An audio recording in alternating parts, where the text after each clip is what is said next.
The weapons inspector's hands stopped moving halfway through his checklist. He was standing in Bay 7 of the Terran disarmament facility on Luna, and everything around him was exactly what it was supposed to be: decommissioned rail platforms in ordered rows, drive cores pulled and stacked in containment, hull plating stripped to civilian grade. Every vessel in the bay had been catalogued, photographed, and certified dead by 3 separate inspection teams over the preceding 4 months.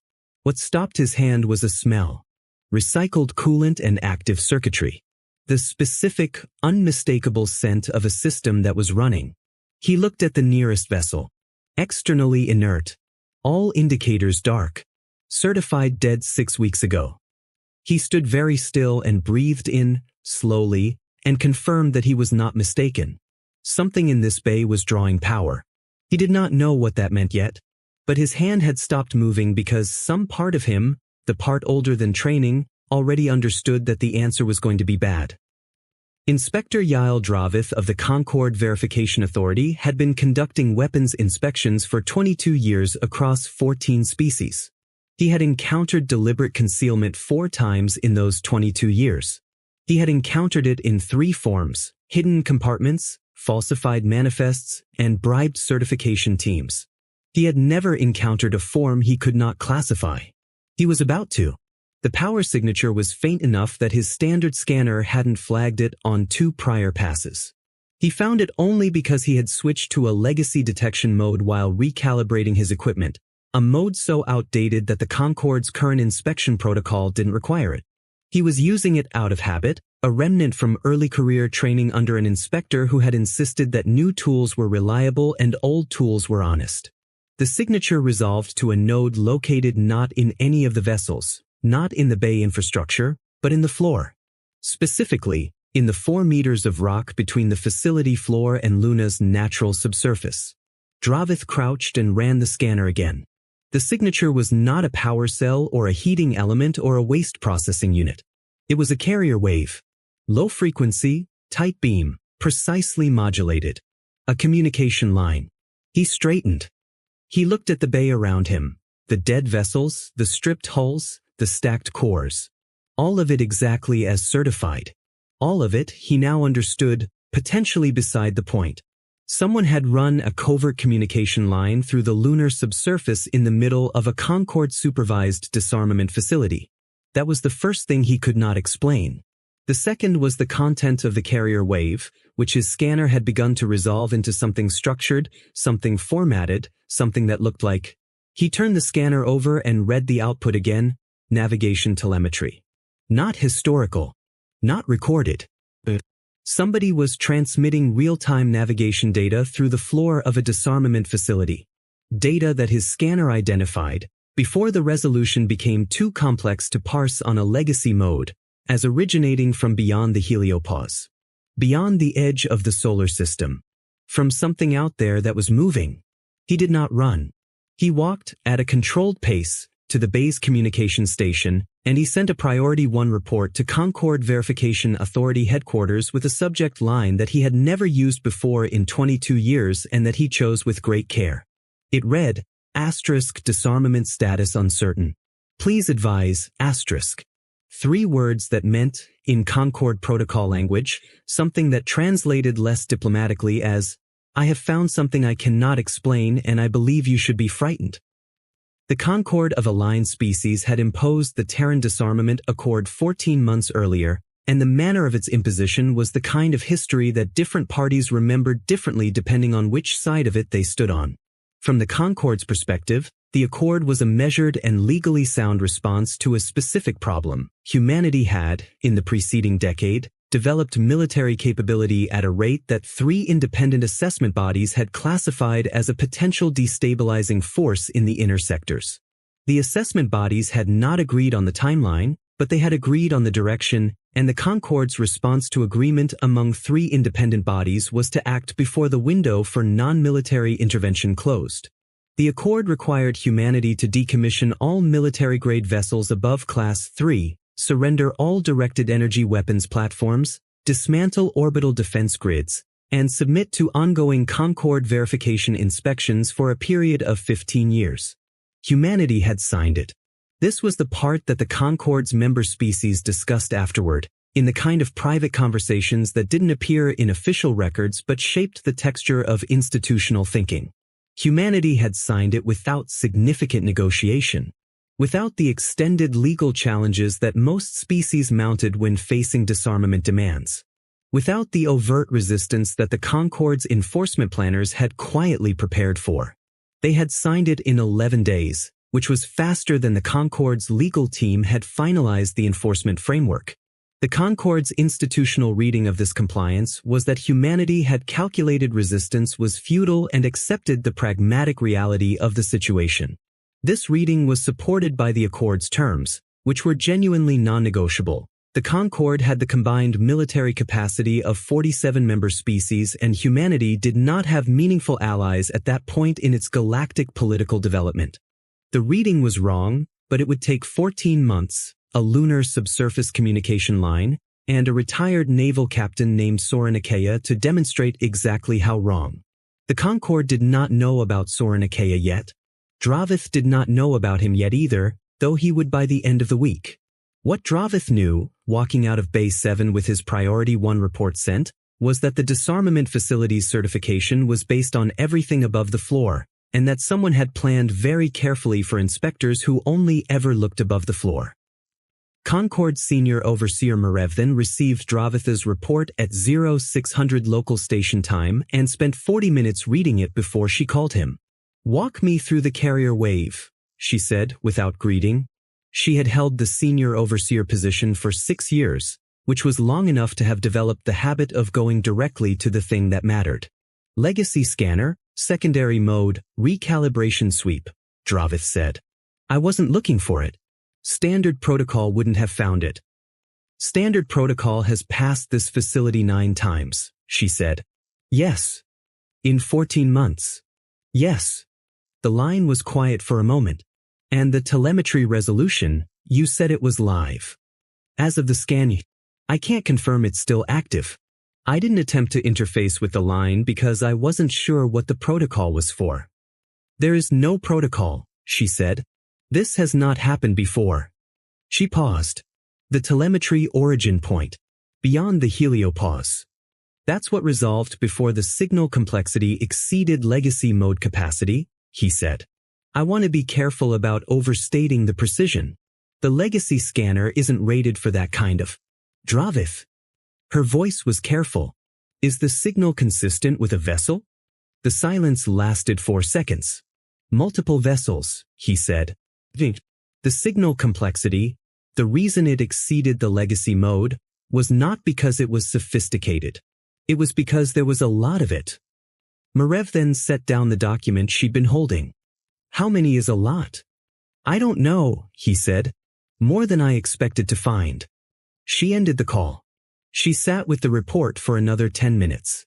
Then she did something she did not do often, which was contact Concorde Fleet Command directly rather than through standard administrative channels. Fleet Command's response to her briefing took 2 hours. In those 2 hours, 3 separate long-range scanning arrays were redirected to the outer solar system. They found nothing. This was the result that should have been reassuring and instead was the opposite, because finding nothing and detecting nothing were different things, and Marev then had spent 6 years in oversight long enough to know that absence of detection was not evidence of absence. It was evidence that whatever was out there was not generating the kind of signal that standard arrays looked for. She filed a request for legacy mode array deployment. The request was processed through standard administrative channels. Estimated response time, 11 days. She looked at Dravith's report again. At the words multiple vessels. She filed the request again, this time marked Priority 1. Soren Achaia was 61 years old and had been retired from the Terran Naval Service for 14 months, precisely as long as the Accord had been in effect. He was living in a small house on the Faroe Islands, which he had chosen because the weather was reliably terrible and the fishing was excellent, and neither of those things required him to think about anything he had spent 34 years thinking about. He was not, technically, on anyone's monitoring list. This was because his retirement had been processed through the standard naval retirement system, which had correctly identified him as a former senior captain with an unblemished service record who had submitted his resignation 12 days after the accord was signed, citing personal health reasons. The health reasons were documented. The documentation was accurate. Soren Ikeya did have a chronic cardiovascular condition that made extended deep space deployment a genuine medical risk. The resignation had been accepted and processed without flag. What the standard retirement system had not looked for, because there was no protocol for looking for it, was whether the timing of a resignation 11 days after a disarmament accord and 1 day after the accord's technical annexes were published in full was coincidental or specific. The technical annexes specified, in their definitions section, that the accord's jurisdiction applied to vessels operated by personnel holding current naval service commissions. Soren Ikeya had read that definition carefully. He had read it 3 times. He had then gone home to the Faroe Islands and retired. He was catching mackerel on a Thursday morning, standing in rain that was technically horizontal, when his earpiece delivered a 2-tone signal that meant a priority channel had activated. He reeled in his line. He walked back to the house. He made coffee, because whatever was about to happen was going to take a while, and he was 61 years old and had a cardiovascular condition and intended to face it with caffeine. He sat at the kitchen table and opened the channel. A voice he recognized, Admiral Priya Vasquez, who was now technically a retired admiral, same mechanism, same timing, same annex, said, without preamble, "They found the line." He closed his eyes for a moment. How much? Carrier wave. Legacy scanner. Dravith, one of their better inspectors, apparently. He didn't get full resolution before he pulled back. How long do we have? They've redirected standard arrays. Fleet Command is involved. Legacy arrays are on a request cycle, currently priority 1, so. 11 days on priority 1, he said. Optimistically. 10, she said. They're motivated. He opened his eyes and looked at the rain hitting the window. We need 8. I know. Can we accelerate the convergence? Not without increasing the signal load on the lines, which increases detection risk. We're already. Priya, he said. We need 8 days. The pause. I'll talk to the relay coordinators. The facilities, all of them, they need to go dark on the subsurface lines immediately. If Dravith files a full facility audit request. Already done, she said. The moment the Priority 1 report was confirmed in the Concord system, the cutoff protocols activated. We have a 6-hour window before the lines show cold on any scan. He breathed in slowly. 6 hours. 8 days. 14 months of preparation balanced on a question of whether 10 days was enough time for the Concord's legacy arrays to resolve what was in the outer system. And the fleet, he asked. Status. 73 vessels fully operational, she said. 18 still in convergence transit. Crew complements at 91% average. The pause. Soren. They're ready. He said nothing for a moment. They've been out there for 8 months, he said. Not a complaint. A statement of what it meant. They knew the timeline when they went, she said. I know, he said. He picked up his coffee. 8 days. The channel closed. He sat in the rainlight and drank his coffee and thought about 91 ships crewed by people who had spent 8 months in the dark beyond the edge of the solar system, running on minimal power, maintaining communication silence except for the subsurface relay lines that were now going cold, waiting for a moment that the Concorde standard inspection protocol had almost delayed past the window. Almost. He thought about Inspector Dravith and his legacy scanner and the habit trained into him by an old inspector who had insisted that old tools were honest. He thought about the fact that the entire plan had a margin of 8 days and that the margin existed because a single inspector had switched to a deprecated scan mode during a routine recalibration. He made a second cup of coffee. He was going to need it. Dravith's full facility audit request was filed on a Friday. By Friday evening, Marev then had 3 things she hadn't had on Thursday. A fully assembled technical team running subsurface scans of all 6 Terran disarmament facilities, a preliminary report from Fleet Command on why the outer system scans had returned negative, and a meeting request from the Terran Diplomatic Liaison Office. The preliminary report from Fleet Command was the one that she read first, because it was the one that explained the negative outer system scans in a way that made her sit very still for a long time. The standard arrays had returned negative because the standard arrays were designed to detect propulsion signatures, energy weapon charging, shield emissions, and active targeting systems.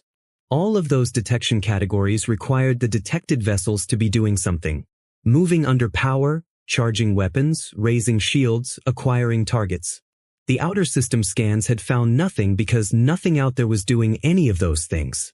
The Fleet Command Report noted in its technical appendix that a fleet maintaining complete operational silence, no active drives, no weapons, no shields, all systems at minimum life support threshold, would not generate a detectable signature on standard arrays at heliopause distance.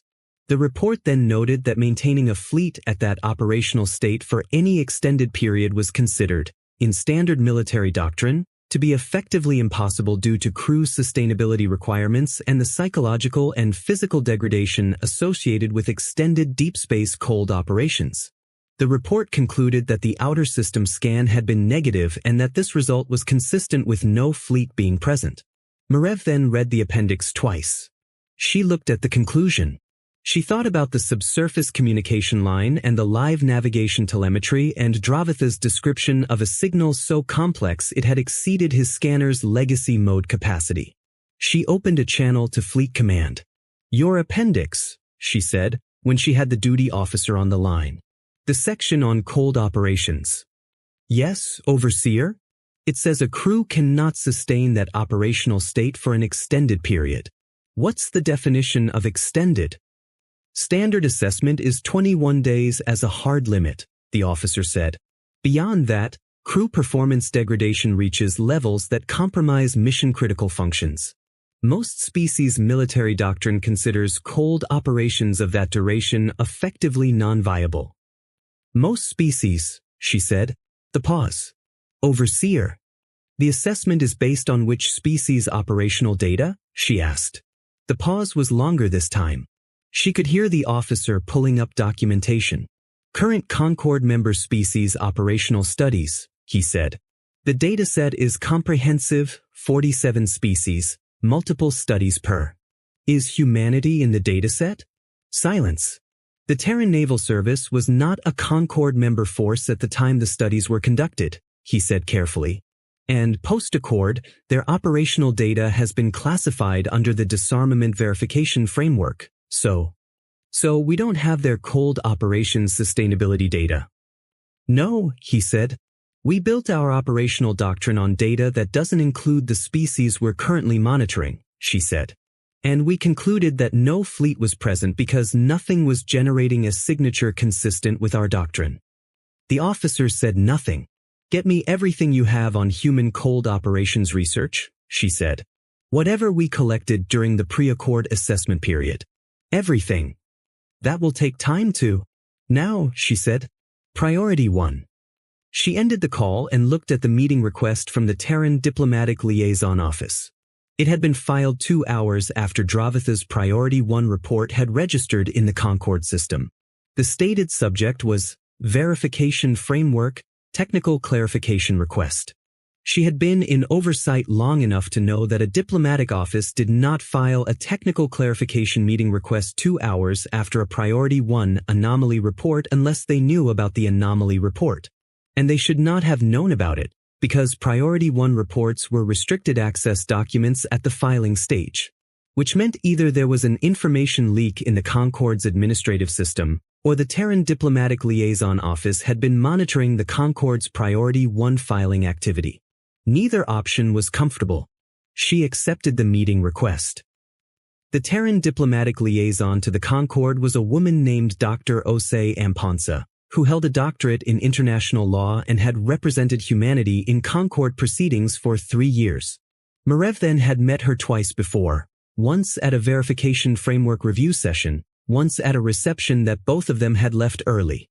She was 44, compact, dressed in the kind of professional neutrality that people adopt when they want their words to do all the work. She sat across from Marev then in the Concord administrative facility on Ceres and put a single document on the table between them. "I know about the carrier wave," she said, "and I know about the outer system scans. How? Merev then said. We have people who are very good at knowing things, Amponsa said. Not evasive. Simply factual. The document on the table is a legal brief. I'd like you to read the first 3 pages before we talk further. Merev then looked at the document without touching it.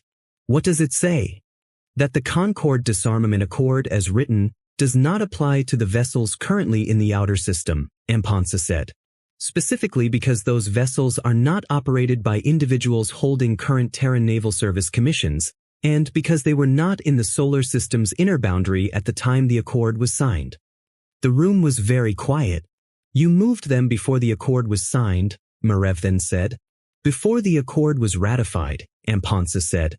The accord was signed 11 days after the Concord delivered its initial terms. The technical annexes defining the scope of jurisdiction were published on day 10 of that window.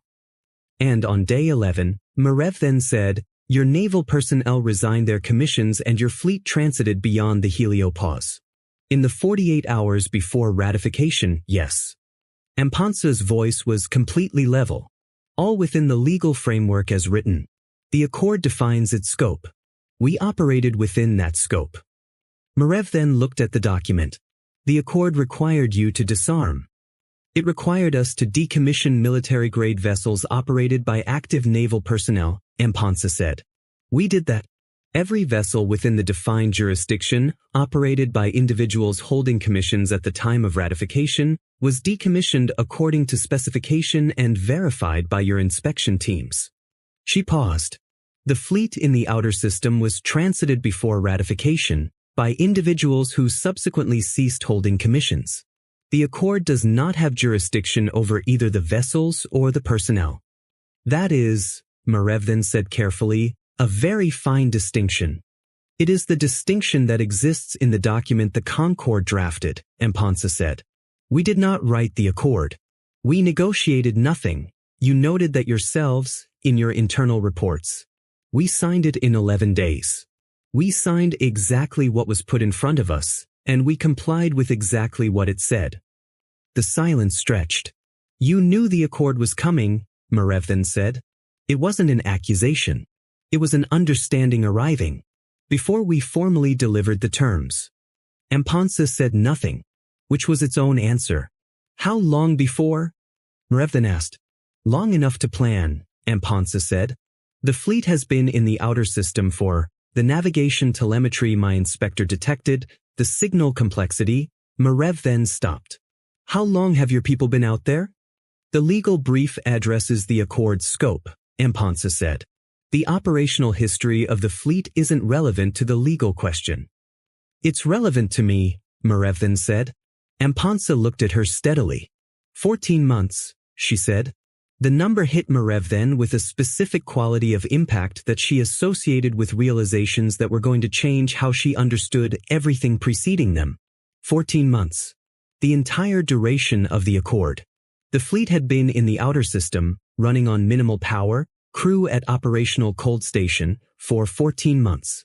Your cold operations sustainability data, she said. We don't have it. No, said Amponsa. You don't. Our doctrine says 21 days is the operational limit for that kind of. Our doctrine says something different, Amponsa said. We've known about cold operations requirements for a long time. We built for them. The pause. The Concord assessed our military capability based on what we had deployed in the inner system. You didn't account for what we'd sent ahead. Merev then sat with that. With the shape of it.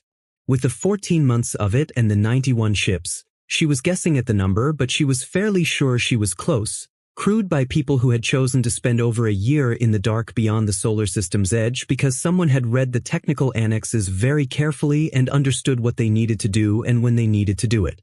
You didn't need to show us this, she said. Your inspector would have needed another few days to get the legacy arrays in place, and by then the fleet would have emerged regardless, Amponsa said. With or without this conversation. The timeline isn't affected by whether you knew first. She paused. We're showing you this because we want the Concord to understand what happened before the fleet appears on your scans. We would prefer the Concord's response to be calibrated to what actually occurred rather than to what it looks like at first pass. What does it look like at first pass? Marev then asked, though she already knew. A violation, Ampansa said. A hidden fleet. Deception. Military threat. And what is it actually? Ampansa picked up the legal brief and held it out. Compliance, she said. Exact, specific, complete compliance with the terms of an accord that was imposed without negotiation on a species that read it carefully and did precisely what it said. She paused. We would like the Concord to read it just as carefully. Marev then took the document. The legacy arrays reached operational status in 9 days, not 10 or 11.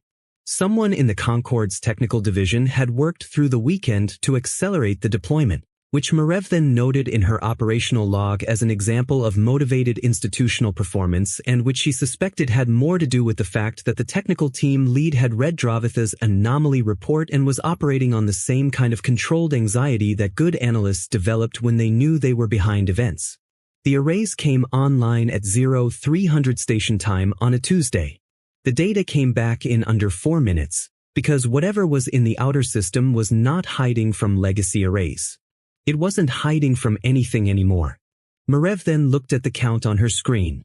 She looked at it twice because she had not expected the number to be that precise, that organized, that visible. 91 vessels. In formation. Running active identification beacons on all standard frequencies, broadcasting Terran registry codes and crew manifests and technical specifications, perfectly still, perfectly lit, as though they had been waiting for exactly this moment to be seen. Because they had been. Her communications officer said, voice carefully controlled. Overseer. We're receiving a transmission from the formation's lead vessel. Put it through. The voice that came through was male, older, unhurried.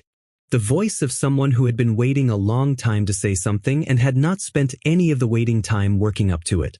This is Captain Soren Akea, Terran Civilian Vessel Patience, Registry TCS 0091, the voice said. Speaking for the civilian convoy currently assembled at reference coordinates 12 Alpha 7, Outer System.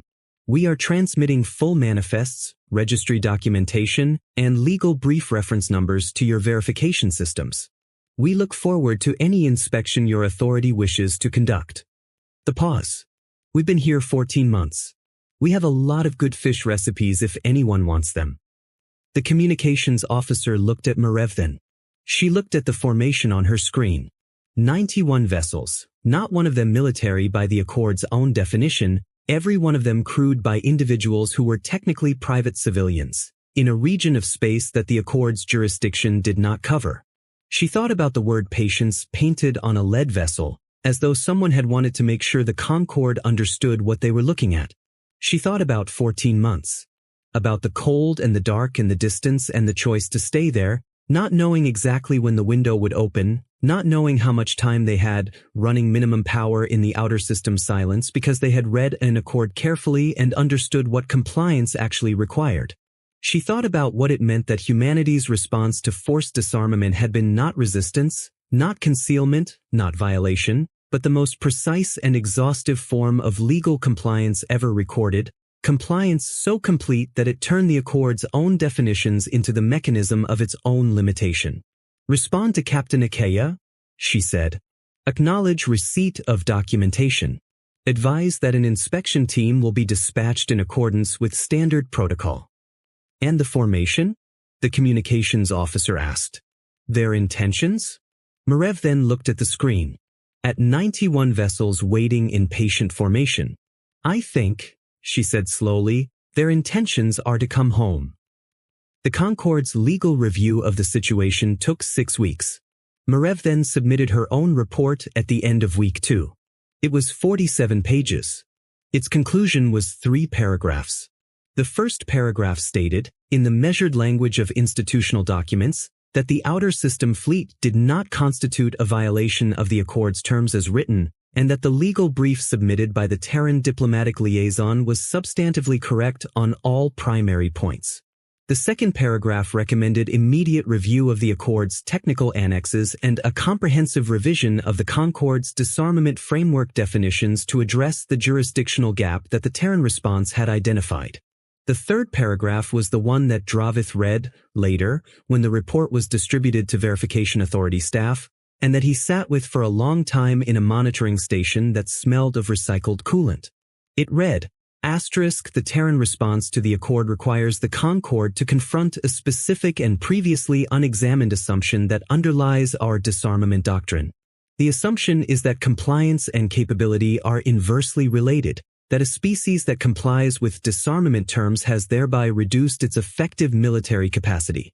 The Terran case demonstrates that this assumption does not hold for a species that is capable of treating compliance itself as a strategic instrument. The Accord was drafted on the premise that defining the scope of jurisdiction was a legal formality. Humanity treated it as the operative core of the entire document and planned accordingly.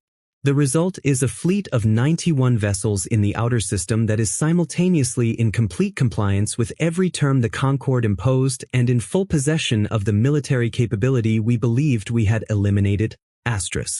This is not deception. The legal review confirms this clearly. It is something more difficult than deception to respond to. It is the product of a species that read what we wrote, believed we meant exactly what we said, and acted on that belief with a precision and a patience that our assessment frameworks did not model as possible. We should revise our frameworks. We should also understand why they needed revision. We assumed humanity would respond to the Accord the way every other species has responded to imposed disarmament, with resistance, negotiation, or pragmatic surrender. Instead, they read the document. They read it more carefully than we wrote it. And they found, in the exact text of our own legal instrument, the space to do something we had not imagined, because we had not imagined a species for whom that kind of careful, patient, long-horizon reading was the first instinct rather than the last resort. They did not fight the Accord. They fulfilled it. Completely. And in fulfilling it completely, they demonstrated that fulfillment and neutralization are not the same thing, and that the difference between them is attention. We were not paying enough of it. Dravith read it 3 times. He thought about his legacy scanner. About the habit he'd kept from an old trainer who said that old tools were honest. About the recycled coolant smell in Bay 7 that had stopped his hand mid-checklist. He thought about 91 people, 91 ships, rather, but each ship was a crew, and each crew was people, who had spent 14 months in the dark at the edge of the solar system on minimum power, fishing for mackerel with recipes they were apparently willing to share, because someone had read a legal document carefully and understood that the difference between disarmament and capability was a jurisdictional definition and 48 hours. He thought about what it meant to build a plan around patience that long, to ask people to hold that long, to trust that the precision of the legal argument would hold, that the window would open, that the moment would come, to go into the dark and wait. He filed his inspection report on the Base 7 facility.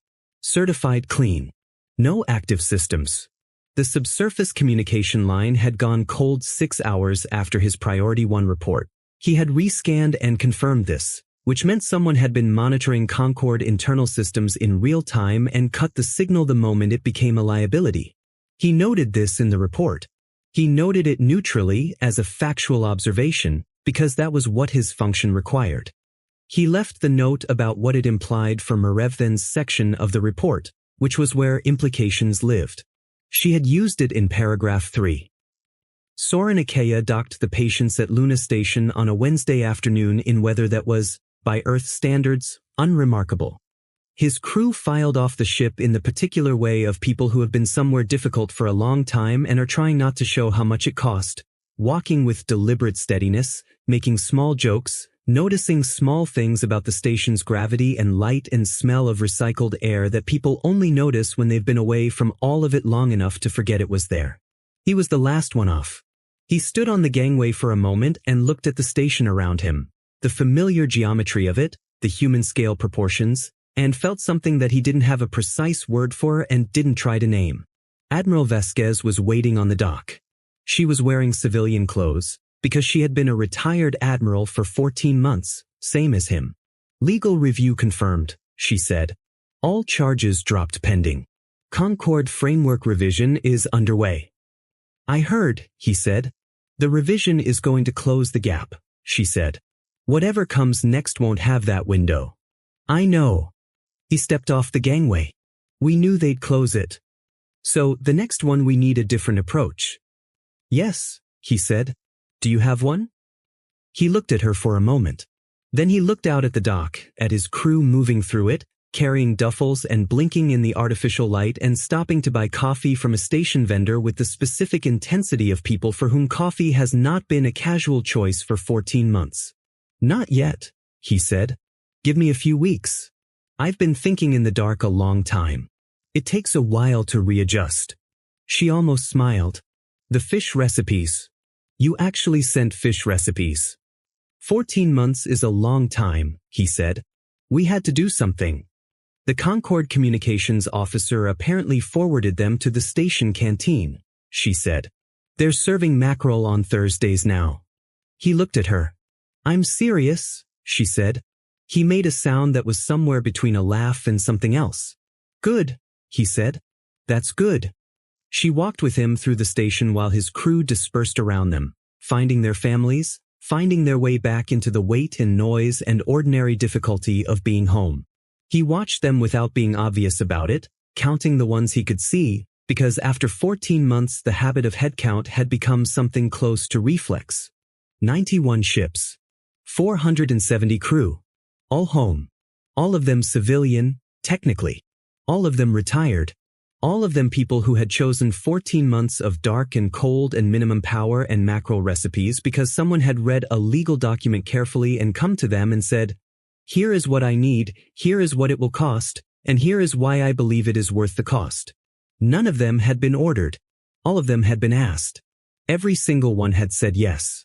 He thought about that, in the station's fluorescent light, with coffee vendors and luggage carts and announcements overhead, and felt the weight of the 14 months settle differently now that it was behind him instead of around him.